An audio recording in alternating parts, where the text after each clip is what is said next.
This is my neighbor Mary, a town historian. We're here to interview her. So, how long have you lived here?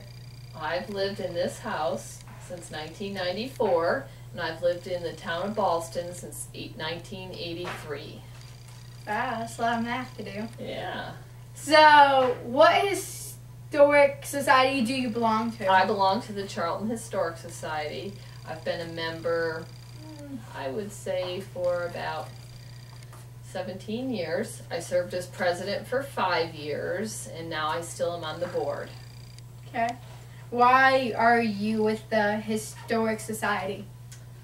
Well, when Johnny was, my son, was 3, he attended nursery school in the Little Red Schoolhouse, which was, at that time, we rented from the Historic Society, and I was very charmed by the building and the buildings that are owned in Charlton by the Historic Society, owned and maintained, and I felt some obligation, or shall I say need, to help them keep those buildings in good condition because they are so old.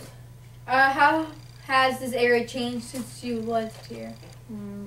I think this area has changed some, but not as much as other areas. There's been some development, but the towns have zoned fairly well, and they haven't let us grow at a rapid rate like some other areas. Mm-hmm. So here you have a very historical part of your house right over there. Yes, we do. This house that we're doing the interview in is an old house that we used to once lie in Clifton Park, and right now you're looking at the fireplace, which has the original bread oven and the arm to where we used to cook soup over in the olden days. It's part of the house when it stood back in about 1810. What is the oldest house in the area?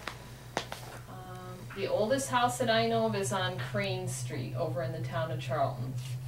Mm-hmm. What's the newest house? I don't really know, City.